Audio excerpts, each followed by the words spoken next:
Hi friends, welcome to Arcad Queen channel. இன்னைக்கு நம்ம என்ன பார்க்க போறோம்னா ஒரு டிஃபரெண்டான கிரேவி, அதாவது காலிஃப்ளவர் கிரேவி பார்க்க போறோம்.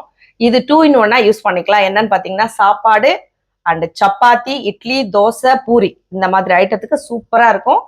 அதுக்கு தேவையான பொருள் எடுத்து வச்சிருக்கோம், வாங்க பார்க்கலாம். கரம் மசாலா ஐட்டம் எடுத்து வச்சிருக்கோம். தக்காளி, வெங்காயம், கசகசா, சோம்பு, முந்திரி, கறிவேப்பிலை, கொத்தமல்லி, தேங்காய், இஞ்சி பூண்டு, மிளகாத்தூள், மஞ்சத்தூள், கரம் மசாலா, காலிஃப்ளவர், தேவையான உப்பு. இப்போ நம்ம ஸ்டவ் பற்ற வச்சுக்கலாம்.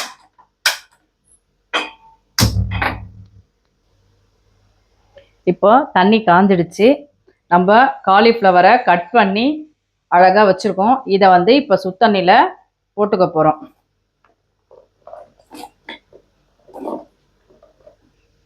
இப்போ சுத்தண்ணியில் கட் பண்ணி வச்ச காலிஃப்ளவரை போட்டுக்கிட்டோம். அதில் நம்ம உப்பும் கல் உப்பு கொஞ்சம் போட்டுக்கிறோம். எதுக்கு இந்த கல் உப்பு போட்டுக்கிறோன்னு பார்த்தீங்கன்னா, அந்த செடியில் பார்த்தீங்கன்னா புழு, பூச்சி, பாம்பு இதெல்லாம் நிறைய இருக்கும். அந்த கிருமி நாசினியை கொல்றதுக்காக உப்பு போட்டிருக்கோம். இதுலேயே ஒரு சிட்டிகை மஞ்சாத்தூள் போட்டால் இன்னும் நல்லா இருக்கும். இப்போ ஒரு 5 நிமிஷம் இது அப்படியே சுத்தண்ணிலேயே இந்த காலிஃப்ளவர் இருக்கட்டும். அதுக்குள்ளே நம்ம மசாலா ரெடி பண்ணிக்கலாம், வாங்க. இப்போ நம்ம கடாயை வச்சுட்டோம். கடாய் காஞ்சிடுச்சு. இப்போ பார்த்தீங்கன்னா 4 டீஸ்பூன் எண்ணெய் போட்டுக்கிறோம், வெங்காயம் தக்காளி வதக்கிறதுக்கு.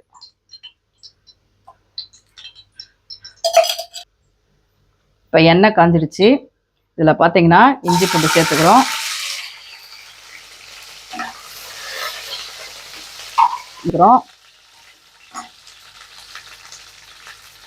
வெங்காயம் சேர்த்துக்கிறோம்.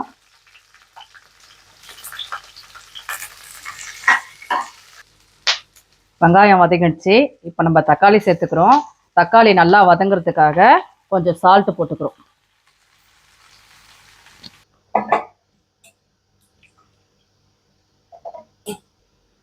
இப்போ நம்ம வெங்காயம் தக்காளி கிரேவிக்கு வதக்கி அதை ஆற வச்சுருக்கோம். இப்போ அதே கடாயில் ஒரு 2 டீஸ்பூன் எண்ணெய் சேர்த்துக்கிறோம், காலிஃப்ளவரை ட்ரை பண்ணுறதுக்கு. ஓகே, இப்போ எண்ணெய் காஞ்சிடுச்சு. நம்ம கறி மசாலா, மஞ்சத்தூள் ட்ரை பண்ண போகிறோம். மீடியமாக சிம்மில் வச்சுட்டு இதை அப்படியே ட்ரை பண்ண போகிறோம். இப்போ அதை ட்ரை ஆகிறதுங்காட்டியும் நம்ம கிரேவிக்கு மசாலா அரைச்சிக்கலாம்.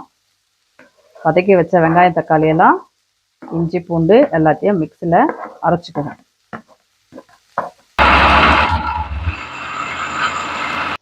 இப்போ கிரேவி தாளிக்க கடாய் வச்சாச்சு. இப்போ ஒரு 5 டீஸ்பூன் எண்ணெய் போட்டுக்கிறோம்.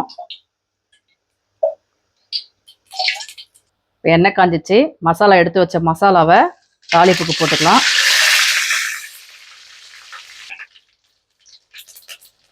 இப்போ நம்ம அரைச்சி வச்ச வெங்காயம் தக்காளி இஞ்சி பூண்டு பேஸ்ட்டை கடாயில் சேர்த்துக்கலாம்.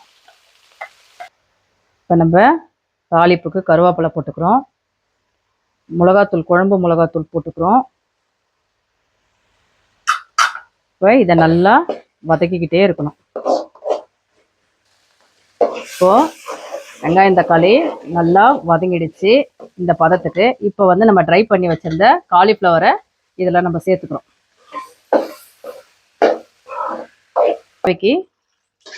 நம்ம தேவைக்கேற்ற தண்ணி ஊற்றிக்கிறோம்.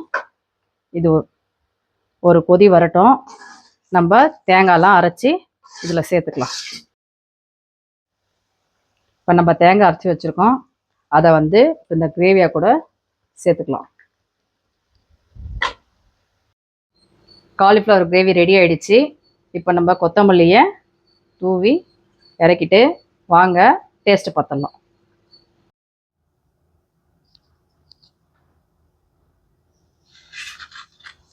வாங்க ஃப்ரெண்ட்ஸ், சாப்பிட்டு பார்த்துடலாம் கிரேவி எப்படி இருக்குன்னு. இந்த கிரேவியோட ஸ்பெஷல் என்னன்னு பார்த்தீங்கன்னா, இதை நம்ம வறுத்துட்டு செய்கிறோம், ஃப்ரை பண்ணிட்டு செய்கிறதுனால தான் இது டேஸ்ட் சூப்பராக இருக்கும். இந்த மாதிரி செஞ்சு சாப்பிட்டுட்டு எப்படி இருக்குன்னு சொல்லி கமெண்ட் பண்ணுங்க.